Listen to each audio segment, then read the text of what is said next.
बिहार में नई सरकार, नया समीकरण और विभागों का सबसे बड़ा बंटवारा। कौन संभालेगा कौन सा मंत्रालय, पूरी तस्वीर आज साफ हो गई है। नमस्कार, मैं शोभित श्रीवास्तव और आप देख रहे हैं हिंदी समाचार।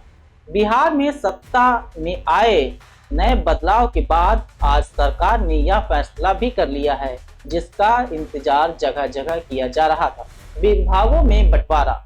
नीतीश कुमार ने एक बार फिर खुद को नई महत्वपूर्ण विभागों की जिम्मेदारी देकर यह साफ कर दिया है कि वे अब भी सरकार की धुरी हैं। उनके पास सामान्य प्रशासन, मंत्रिमंडल, सचिवालय, निगरानी, निर्वाचन और वे सभी विभाग रहेंगे जिन्हें किसी अन्य मंत्री को नहीं सौंपा गया है। लेकिन आज सबसे बड़ा चर्चा एक नए चेहरे की है, उपेंद्र कुशवाहा के बेटे दीपक प्रकाश। गुरुवार को शपथ लेने वाले कैबिनेट में दीपक प्रकाश की मौजूदगी इसलिए भी सुर्खियों में है क्योंकि वे ना तो विधायक हैं और ना ही एमएलसी। इसके बावजूद उन्हें सौंप दिया गया है पंचायती राज मंत्रालय का बड़ा दायित्व। बीजेपी के सम्राट चौधरी को मिला है गृह मंत्रालय, यानी वह विभाग जिसे लंबे समय तक नीतीश कुमार खुद संभालते रहे। यह बदलाव बिहार में राजनीतिक संदेश भी देता है और नई चाल भी। वहीं विजय कुमार सिन्हा को दिया गया है राजस्व एवं भूमि सुधार और खान एवं भूतत्व विभाग और जेडीयू के वरिष्ठ नेता विजय कुमार चौधरी को मिला है जल संसाधन, संसदीय कार्य, सूचना एवं जनसंपर्क विभाग और भवन निर्माण जैसे 4 अहम मंत्रालय। जेडीयू के दिग्गज नेता विजेंद्र यादव को 1 या 2 नहीं बल्कि पूरे 5 विभागों की जिम्मेदारी दी गई है। उनके पास होगा ऊर्जा, योजना एवं विकास, उत्पाद एवं निबंधन, वित्त, वाणिज्य कर। इतने महत्वपूर्ण मंत्रालय एक ही व्यक्ति को देना यह बताता है कि सरकार उनके अनुभव पर कितना भरोसा कर रही है। जेडीयू के श्रवण कुमार को ग्रामीण विकास और परिवहन विभागों की जिम्मेदारी दी गई है। बीजेपी नेता मंगल पांडे को स्वास्थ्य मंत्रालय की कमान बरकरार रखी है। साथ ही उन्हें विधि विभाग भी दिया गया है। दिलीप कुमार जायसवाल को उद्योग विभाग, अशोक चौधरी को ग्रामीण कार्य और लेसी सिंह को खाद्य एवं उपभोक्ता संरक्षण की जिम्मेदारी मिली है। बिहार की नई सरकार में विभागों का यह बंटवारा सिर्फ जिम्मेदारियों का वितरण नहीं बल्कि एक नया संदेश है। पुराने अनुभव एवं चेहरे और राजनीतिक समीकरणों का अद्भुत संतुलन। अब देखना यह होगा यह टीम मिलकर बिहार को कितनी तेजी से नई दिशा दे पाती है, क्योंकि जनता की उम्मीदें इस बार पहले से मुकाबले और ज्यादा बढ़ी हैं। इस बुलेटिन में बस इतना ही। बाकी अन्य तमाम खबरों के लिए बने रहिए हिंदी समाचार के बाद। धन्यवाद।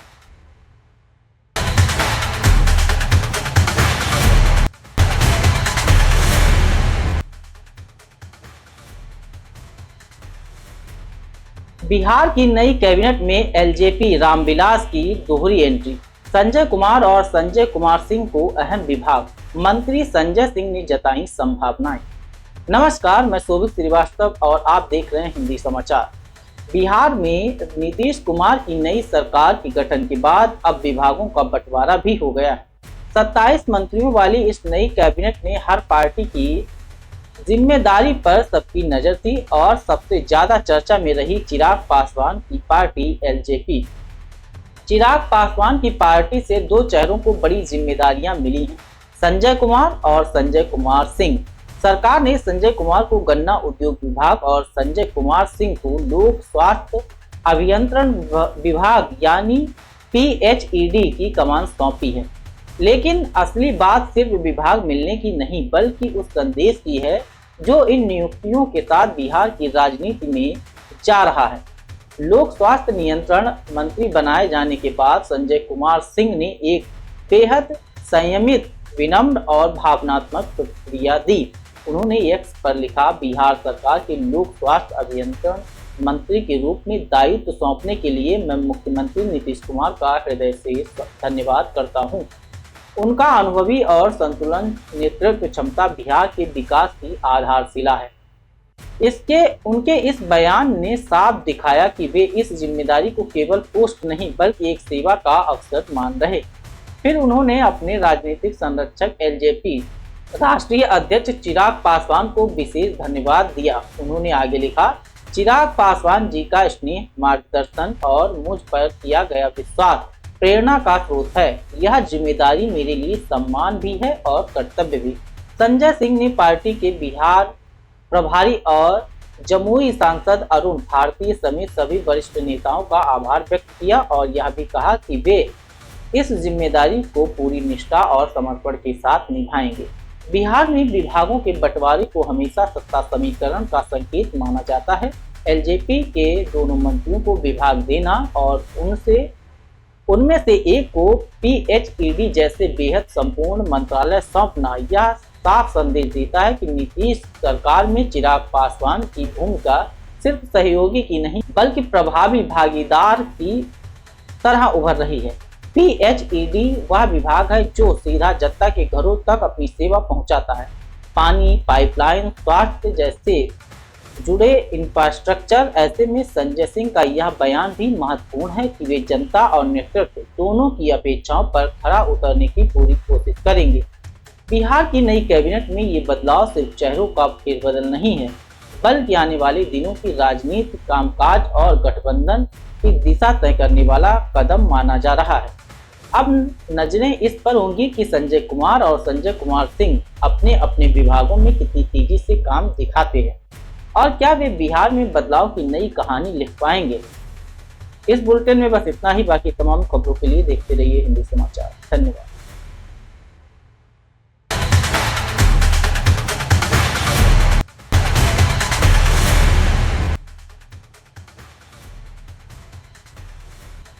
बिहार की राजनीति में बढ़ी हलचल। गृह विभाग बीजेपी को मिलने पर आरजेडी का बड़ा बयान। नमस्कार, आप देख रहे हैं हिंदी समाचार और मैं हूं आपके साथ शोभित श्रीवास्तव। जहां बिहार की नई एनडीए सरकार का पहला बड़ा फैसला ही सियासी तापमान बढ़ा गया है।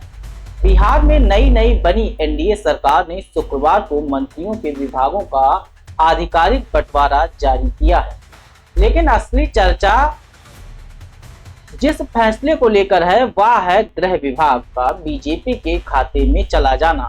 जी हां, वो गृह विभाग जिसे लगभग 20 सालों तक मुख्यमंत्री नीतीश कुमार ने खुद संभाला, आज वही महत्वपूर्ण विभाग बीजेपी नेता सम्राट चौधरी को सौंप दिया गया है।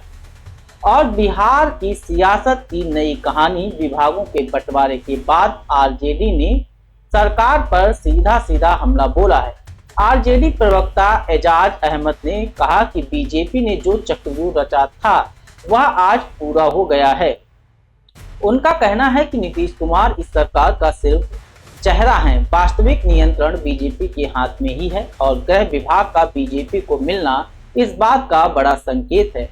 एजाज अहमद ने यह भी कहा कि बीजेपी ने पहले ही ऐसी रणनीति बनाई थी कि नीतीश कुमार और जेडीयू की राजनीति पूरी तरह से इर्द गिर्द घूमती रहे बीजेपी के।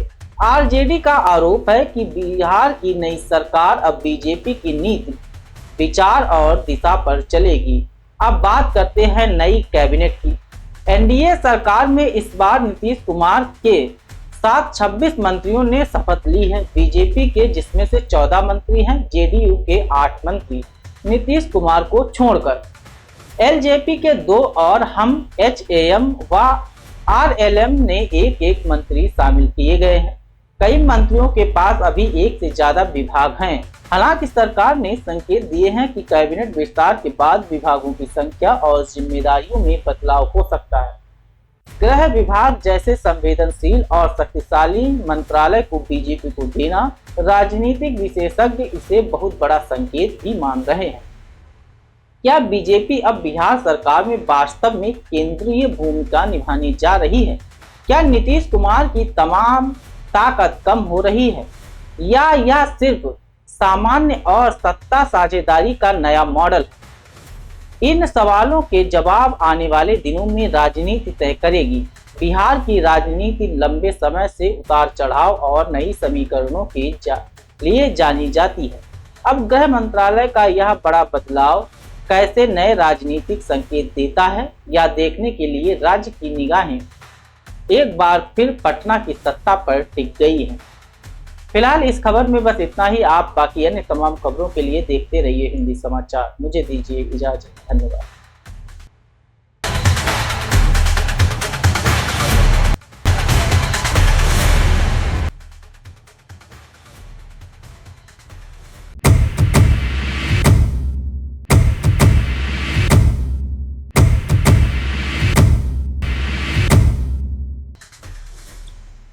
नमस्कार दोस्तों।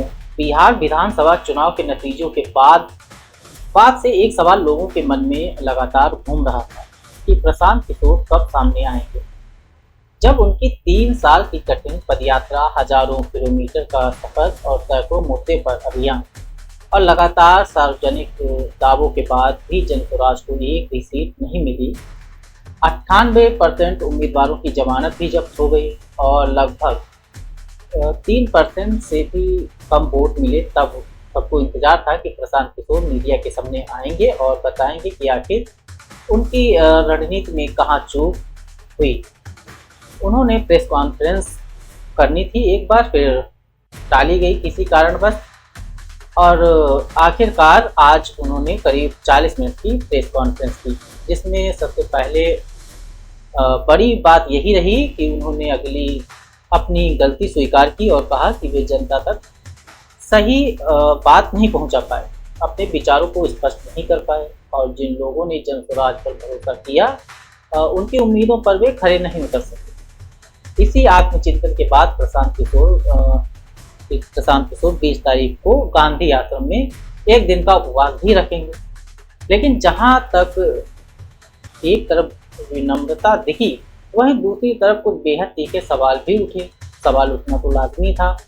सबसे पहले और बड़ा सवाल यही था कि जिसे बार बार लोग पूछते थे, आपने कहा था नीतीश कुमार अगर 25 सीटों से ज़्यादा जीतेंगे तो आप राजनीति छोड़ देंगे, तो अब आप क्या करेंगे। इस सवाल पर प्रशांत किशोर ने पहले थोड़ा बचाव किया, कहा कि वे किसी पद पर तो है नहीं कि इस्तीफा दे दें और उन्होंने बिहार छोड़ने की कोई बात नहीं कही। लेकिन पत्रकारों ने जब बार बार उनको घेरा, तब प्रशांत किशोर ने एक ऐसी चुनौती दे दी जिसने पूरी राजनीति को एक नया मोड़ दे दिया। प्रशांत किशोर ने कहा कि चुनाव के दौरान लगभग 1.5 करोड़ महिलाओं को 10-10 हजार रुपए दिए गए और यह कहा गया कि अगर स्वरोजगार शुरू करेगी तो अगले 6 महीने में उन्हें 2 लाख रुपए और दिए जाएंगे, यानी 10,000 एडवांस बताया गया था। प्रशांत किशोर ने साफ कहा कि अगर सरकार ने सच में महिलाओं को पलायन से मुक्त करने और उन्हें आर्थिक रूप से मजबूत करने के लिए यह पैसा दिया है, तो अगले 6 महीने में इन 1.5 करोड़ महिलाओं को 2 लाख रुपए मिल जाने चाहिए। और अगर ऐसा होता है तो वे बिना शर्त राजनीति छोड़ देंगे। लेकिन अगर ऐसा नहीं होता है तो यह सिद्ध हो जाएगा कि 10,000 रुपए सिर्फ वोट खरीदने के लिए बांटे गए थे। प्रशांत किशोर ने यह भी कहा कि अब सलाह देने का वक्त खत्म हो गया है, अब संघर्ष शुरू होगा।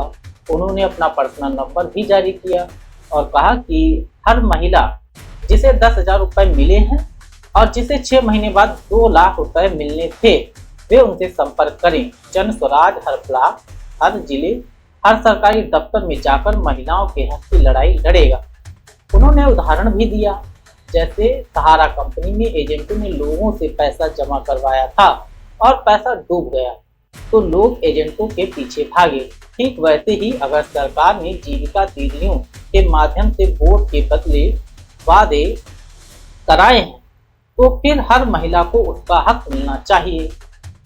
प्रशांत किशोर इतने पर ही नहीं रुके। उन्होंने नीतीश सरकार को चेतावनी दी कि वे भ्रष्ट और दागी चेहरों को अपने मंत्रिमंडल में शामिल ना करें, वरना वे कोर्ट जाएंगे और राजनीतिक व सामाजिक संघर्ष करेंगे। उन्होंने आगे कहा कि पिछले 30 से 35 साल में बिहार जाति और धर्म की राजनीति में उलझा रहा है और जन स्वराज पहली बार उस राजनीति को चुनौती देने आया था, लेकिन जनता ने अभी उसे स्वीकार नहीं किया। इसका सम्मान करना चाहिए पर लड़ाई छोड़नी नहीं चाहिए। प्रशांत किशोर ने महाभारत के भी उदाहरण दिए। उदाहरण का जिक्र करते हुए कहा कि अभिमन्यु छल से मारा गया था, लेकिन धर्म की जीत अंत में होती ही है और जन स्वराज की लड़ाई भी लंबी है। उन्होंने साफ कहा कि वे बिहार छोड़ने वाले नहीं और पीछे हटने वाले भी नहीं, बल्कि अब पहले से दोगुनी मेहनत करेंगे। अब देखने वाली बात यह है कि सरकार 20 तारीख को शपथ लेते समय किन चेहरों को साथ खड़ी करती है। क्या वही नेता जिन पर भ्रष्टाचार के दाग के आरोप हैं फिर से सत्ता में आएंगे? और सबसे बड़ा सवाल, क्या आने वाले 6 महीनों में 1.5 करोड़ महिलाओं को 2 लाख रुपए मिलेंगे? अगर मिलते हैं तो बिहार की गरीबी, बेरोजगारी और पलायन की तस्वीर बदल सकती है। और अगर नहीं मिलते हैं तो प्रशांत किशोर का संघर्ष बिहार की राजनीति में क्या नया मोड़ ला सकता है? बिहार के 1.5 करोड़ लोगों को 2-2 लाख रुपया नीतीश कुमार दिलवा दे, मैं मान लूंगा कि हमारे आकलन में गलती थी, हमारी गलती थी। और हमारे आकलन की बात छोड़िए, अगर बिहार से बेरोजगारी दूर हो जाए, पलायन बंद हो जाए, 1.5 करोड़ परिवार, टोटल 2.5 करोड़ परिवार में अगर 1.5 करोड़ परिवार की गरीबी दूर हो जाए, तो प्रशांत किशोर को विधायक बनने की, राजनीति करने की कोई जरूरत नहीं है। हम दूसरा काम कर सकते हैं। तो आपका अगर ये सवाल है कि 25 सीट की बात है, बिल्कुल 25 सीट से ज्यादा नीतीश कुमार को ना आना चाहिए था, ना आता। एक ही फैक्टर है, ये पैसा बांटकर जो वोट आपने खरीदा है, खरीदने का आप पर इल्जाम है। 20 साल से आप मुख्यमंत्री हैं, तो आप इस इल्जाम को धो दीजिए। अगले 6 महीने में 1.5 करोड़ लोगों को, 1.5 करोड़ परिवार को स्वरोजगार की व्यवस्था कर दीजिए। और अगर नहीं कीजिएगा तो हम लोग यहीं पर हैं। मैं आपके सामने एक नंबर जारी कर रहा हूं, मेरा अपना व्यक्तिगत ऑफिस का 91-216, 91-216। जितने लोग हैं, जिनको भी 10,000 रुपया का बयाना नीतीश कुमार सरकार ने, अधिकारियों ने, जीविका की दीदियों के माध्यम से दिया है, इस आश्वासन के साथ कि अगर आप नीतीश कुमार को, एनडीए को वोट देंगे तो आपको 2 लाख रुपया 6 महीना में मिलेगा। तो मेरे भाई, अब समय चालू हो गया, आप आ गए हैं सत्ता में और हम लोग आराम से बैठे हुए हैं बिहार में। हर वो महिला, हर वो परिवार जिसको 2 लाख रुपया नहीं मिलता है, आप प्रशांत किशोर से संपर्क कीजिए, आप जनसुराज से संपर्क कीजिए। अब सलाह का समय खत्म हुआ, अब संघर्ष का समय शुरू होगा। हमने 3.5 साल लोगों को सलाह दिया है, हमने 3.5 साल लोगों को जाकर घर घर हाथ जोड़ा है, कभी वोट नहीं मांगा। लोगों को यही कहा कि अपने बच्चों के लिए वोट दो, अच्छे लोगों को जिताओ।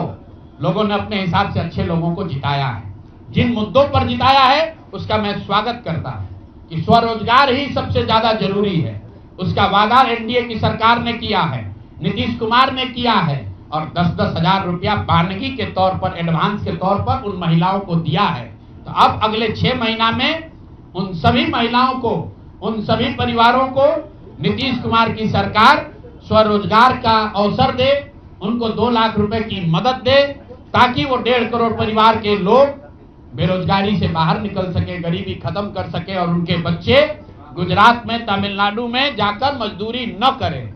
और अगर ये नहीं होगा तो हम लोग तो विधानसभा में हैं नहीं। जनता ने जो आदेश दिया है कि गांव गांव घूमिए और लोगों की मदद कीजिए, तो जिनको भैया ये 2 लाख न मिले वो प्रशांत किशोर के पास चले आइए, जनसुराज के साथियों के पास आइए। आपकी आवाज बनकर, आपके साथ खड़े होकर ब्लॉक, पंचायत, डिस्ट्रिक्ट के ऑफिसेज में, सरकारी दफ्तरों में हम लोग चलेंगे। जरूरत पड़ेगा नीतीश कुमार के पास चलेंगे, क्योंकि उन्होंने कहा है कि 10,000 रुपया बयाना ले लीजिए, जब मैं जीत कर आऊंगा आपको 2-2 लाख रुपए दूंगा, ताकि सब लोग अपने पैर पर खड़े हो जाएंगे। आपने सुना होगा सहारा में लोगों को कहा गया पैसा डबल हो जाएगा। सहारा के जिन लोगों ने एजेंट बनकर, समाज के कई लोगों ने सहारा में पैसा जमा कराया, सहारा वाले भाग गए तो लोग एजेंट को खोज रहे हैं। तो जो सरकारी अफसर, नेतागिरी जिन लोगों ने किया है, सरकार की ओर से आश्वासन दिया है कि हम लोग आपको रोजगार देंगे, 2 लाख रुपया देंगे, जिन जीविका की दीदियों ने एक एक महिला को जाकर समझाया है, बूथ पर बैठकर वोट दिलवाया है, सिंबल सिखाया है, क्रमांक संख्या बताया है, वो जीविका की दीदियों की जिम्मेवारी है कि जिनको आपने ये काम कराया है, जिनके बच्चों का भविष्य आपने 10,000 रुपया में आपने सौदा कराया है, उनको पैसा मिले। और अगर वो 2 लाख रुपया नहीं मिलेगा तो 6 महीने का समय है। 6 महीने के बाद हर वो व्यक्ति जिसको पैसा नहीं मिले, उसके लिए जनसुराज का, प्रशांत किशोर का दरवाजा खुला हुआ है। आप आइए, हम लोग आपकी आवाज बनेंगे, आपके साथ खड़े होंगे। हम लोग विधायक, सांसद नहीं है, लेकिन समाज में हमारी ताकत, जो आवाज है, आपके आशीर्वाद से वो आवाज आपके साथ जोड़ेंगे और हर हालत में आपको ये 2 लाख रुपया मिले, इसकी लड़ाई को जारी रखेंगे।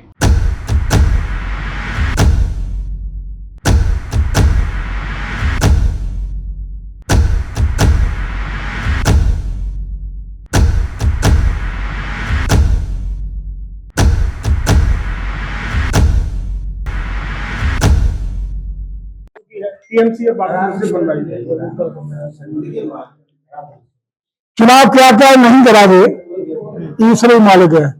वैसे भी ये जितने भी इंडी गठबंधन के लोग हैं, ये चुनाव जीतने के लिए, सत्ता पाने के लिए किस हद तक तुष्टिकरण पे जा सकते हैं, इसका अंदाजा इसी बात से हम ला सकते हैं जो आप कह रहे हैं। आरएसएस प्रमुख मोहन भागवत ने एक बड़ा बयान दिया है। उन्होंने कहा हिंदू खत्म हो जाएंगे तो भारत खत्म हो जाएगा। तो स्वाभाविक है, सनातन आधार है उस भारत का जो अखंड भारत हुआ करता था, जिसकी सीमाएं मुझे लगता है अफगानिस्तान से लेकर जो पुरानी इतिहास बताता है, वो अखंड भारत का स्वरूप, वो सनातनी भारत का स्वरूप था।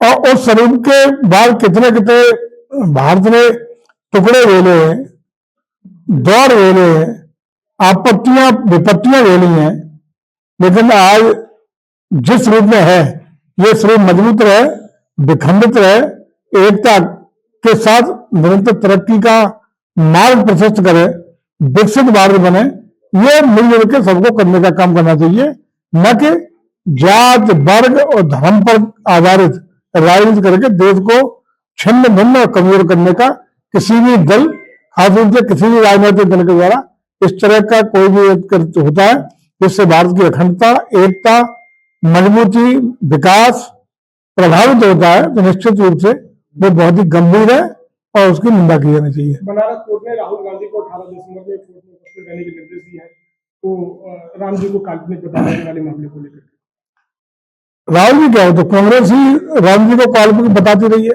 सुप्रीम कोर्ट में जब सत्ता में थी कांग्रेस, उस समय भी इन्होंने जो शपथ पत्र दिया था माननीय उच्चतम न्यायालय में, तब भी जो राम सेतु है उसको काल्पनिक बताने का काम किया था। तो ये तो उनके आचरण में, जब कहते हैं इंडी गठबंधन का ही मुखिया तो है कांग्रेस, तो उनका आचरण, जो भी इसके दल हैं, वो धर्मनिरपेक्षता के नाम पर तुष्टिकरण का काम करते रहे। एसआईआर को लेकर के लगातार विपक्ष सवाल उठा रहा है, आरोप भी लगाए। पेट में दर्द है ना, मतलब बेईमानी रुक जाएगी, फर्जी वोट कट जाएंगे, जिस गलत वोटों के आधार पर परिणाम प्रभावित करने का प्रयास करते हैं वो प्रयास विफल हो जाएंगे। एक पारदर्शी और निष्पक्ष मतदाता सूची बनाने का अगर भारत निर्वाचन आयोग का प्रयास कर रहा है, तो पेट में दर्द किसी को नहीं होना चाहिए। काहे का पेट में दर्द है, यदि उन्हें कोई आपत्ति है गलत हो रहा है, तो प्रामाणिक तथ्य में चुनाव आयोग खुद ही संज्ञा लेकर के उसको दुरुस्त कराने का काम करेगा। लेकिन औचित्यहीन, तथ्यहीन, प्रमाण रहित बातें लगातार करते हुए ये सुप्रीम कोर्ट तक गए। सुप्रीम कोर्ट में जो कोई राहत इन्हें नहीं मिली, तो उसके बाद फिर उन्होंने यात्रा शुरू की। यात्रा के बाद बार बार भारत निर्वाचन आयोग ने पूछा कि ऐसे प्रामाणिक कोई ठोस सबूत के साथ आप हमारे सामने आए, प्रस्तुत करें, तो निश्चित रूप से इस पर कार्रवाई करेंगे। लेकिन आज तक एक भी सब प्रमाण को तथ्य नहीं दे पाए, तो केवल और केवल वातावरण खराब करने के लिए, संवैधानिक संस्थाओं पर चोट पहुंचाने का, भारत निर्वाचन आयोग को क्षण खराब करने का ये असफल प्रयास कर रहे हैं। लेकिन जनता देश की तरफ जान रही है, समझ रही है, और मैं समझता हूं कि पारदर्शी मतदाता सूची राष्ट्र हित में आवश्यक है, और चुनाव किसी भी चुनाव की शुचिता, पारदर्शिता, गुणवत्ता और ईमानदारी के लिए बहुत ही महत्व आवश्यक है। हाई कोर्ट के जस्टिस हैं समीर जैन, उन्होंने आजम खान के करने से मना कर दिया। कोर्ट का निजी फैसला है, कहीं न कहीं वो नहीं उसमें इन्वॉल्व होना चाहते। तमाम मुकदमे होते हैं जिसमें अपने को अलग जो लोग कर लेते हैं, तो जो भी बेस सुनेगी, हमेशा हिंदुस्तान की न्यायिक व्यवस्था दुनिया में सर्वश्रेष्ठ, श्रेष्ठतम, पारदर्शी, गुणवत्ता सहित व्यवस्था है, जिसका उदाहरण पूरे दुनिया में, बल्कि जो अन्य देश है उसका अनुसरण करने का काम करते हैं। हमारी न्यायपालिका बिना किसी राजनीतिक, सामाजिक, आर्थिक या भौगोलिक दृष्टि से निर्णय नहीं देती, बल्कि तथ्यों, साक्ष्यों, प्रमाणों, सबूतों के आधार पर अपना निर्णय वास्तविकता के आधार पर न्याय को सर्वोपरि रखते हुए, उसको दृष्टि रखते हुए निर्णय देती है। जो भी निर्णय माननीय न्यायालय का होता है, इसलिए कभी भी कोई सरकार, कोई भी व्यक्ति सामान्य तौर पर उससे टिप्पणी करने का काम नहीं करता।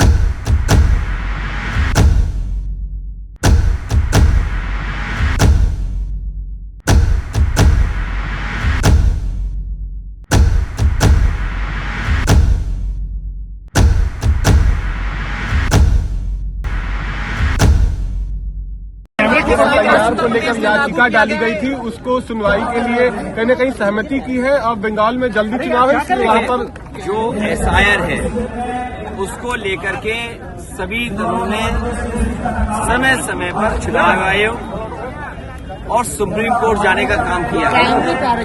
कई बार सुप्रीम कोर्ट ने सुनवाई के बाद राहत दी है और हमें उम्मीद है कि जिस तरीके से तमिलनाडु, वेस्ट बंगाल, आदरणीय ममता बनर्जी जी और उत्तर प्रदेश में या विपक्षी दल और जगह भी या कांग्रेस पार्टी, इनका सबका मिलकर के यही प्रयास है कि वोटर लिस्ट अच्छी बने और भारतीय जनता पार्टी जो खेल करना चाहती है, जो खेल हमें देखने को मिला बिहार में कि तमाम वो सीटें आरजेडी हार गई, पॉपुलर पार्टी होने के बाद भी, सबसे पॉपुलर तेजस्वी चेहरा होने के बाद भी, जहां पर एसआईआर में सबसे ज्यादा वोट कटे थे। इसलिए एसआईआर में समय मिलना चाहिए। और देखिए कितनी सूझबूझ वाली बीजेपी पार्टी है जो चुनाव से मिली हुई है कि जिस समय सबसे ज्यादा शादियां हैं, सबसे ज्यादा लोग व्यस्त हैं शादियों में, तब एसआईआर यूपी में चल रही है। और जब शादियां होती हैं तो लोगों को अपना काम भी होता है, शादियों में शामिल भी होना है। हमारी मांग यही रहेगी कि जब एसआईआर करा ही रहे और हमारा कोई विरोध नहीं उसमें, लेकिन समय तो बढ़ना चाहिए और कम से कम भविष्य में चुनाव आयोग वोटर आईडी या आधार सरकार ऐसा बनाए जो डुप्लीकेट न हो सके।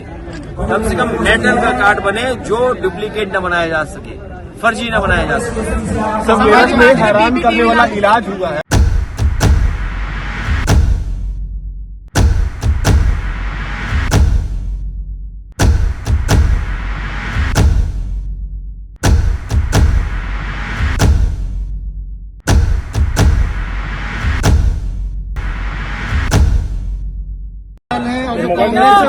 इलेक्शन कमीशन की जो छवि को धूमिल करने वाले ऐसे में 272 जजों ने एक लेटर जारी किया। देखिए कोई छवि को धूमिल नहीं कर रहा है।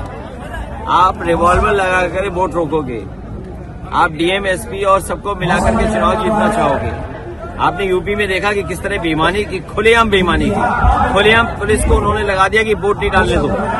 लोग रिवॉल्वर से रोके गए, गाली गलौज की पुलिस, घरों में गई पुलिस, वो सबकी पास तस्वीरें, सबके पास वीडियो हैं। ये चुनाव को देखना चाहिए और सरकारी के खिलाफ अधिकारी पर कार्रवाई करनी चाहिए। सब नीतीश कुमार कैबिनेट पे परिवारवाद का आरोप लग रहा है। 10 मंत्री ऐसे बनाए गए हैं जिनके पूर्व में पिता या माता परिवार के 10 ऐसे लोग हैं जो परिवारवाद का इंडिया लगा रहा है। दूसरे प्रदेश के परिवारवाद को क्यों चिंता कर रहे हैं? अपने उत्तर प्रदेश का परिवारवाद देखिए।